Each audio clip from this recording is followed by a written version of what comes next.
Welcome back. Elon Musk. We've been saying that name so often here in Washington for months. He said this week he's pulling back from politics, at least from a financial perspective. Listen. In terms of political spending, I'm going to do a lot less in the future. And why is that? I think I've done enough. That doesn't mean that Musk will not be, or still isn't, a visible presence in politics. After those comments, the tech billionaire made appearances in the Oval Office this week, and not once but twice on Capitol Hill. I want to bring in Tina Nguyen.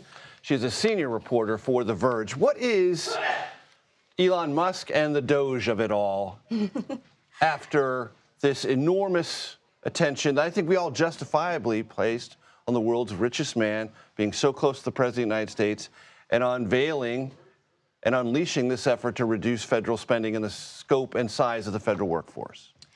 I think it's going to have a huge reverberating impact both on the Trump administration, the federal government at large for sure, but the Trump administration as well. There was an Atlantic article that came out this week that detailed these screaming matches inside the White House between Elon and the rest of the administration. Apparently, Marco Rubio, Secretary of State, got so heated by it that Trump started respecting him for the first time. But the idea that Elon is impeding on everyone else's territory, preventing them from implementing their agenda, and more importantly, preventing Trump's populist allies from doing whatever it is they want to do is a big power tussle, as it were. So you're definitely going to have a lot of resentment from the administration and the people who remained in the administration against the Doge implants, but it's not like Elon didn't come in there and take what he wanted, which was access to these government data frames, all of these infrastructure, all of this personal information about Americans. Like, that is the big thing he ultimately wanted. Right. And when we think about the achieved savings so far, the idea initially, their words, not mine, not yours, $2 trillion, then $1 trillion. Advertised on the Doge X account, it's $160 billion. What's been verified so far, near as I can tell, is something between $2 billion and $8 billion. How should we evaluate that? Is that sweeping? Is that super important? Or is that just the beginning of things? I think the numbers are not quite important yet. Okay. It's only been, 130 days? Right. That's the legal limit that Elon could be working as a special government employee. Right. What you're going to want to hear from them is like what the cumulative number is over time. Right now, you can't really adequately say, okay, here's what is cut at this moment. You know, costs balloon over time, costs disappear over time.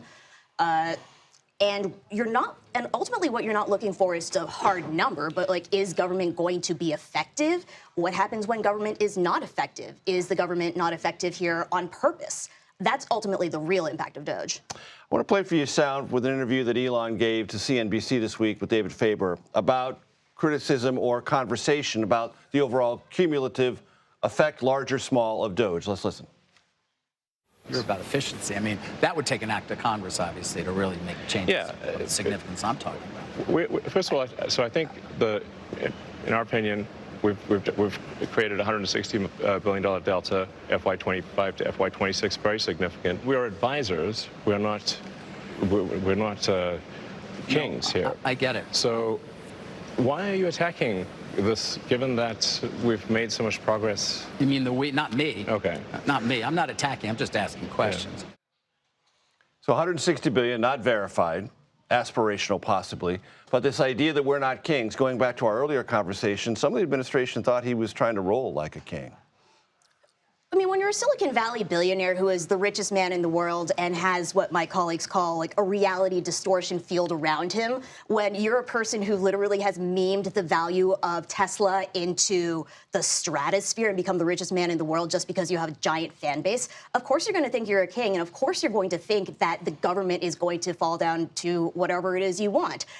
Unfortunately, or fortunately, depending how you see it, the federal government is this big, lumbering, slow, difficult-to-change entity. And that's what happens when you have the move bats and break things mentality crush up against a federal government that's been built like this for 100 years.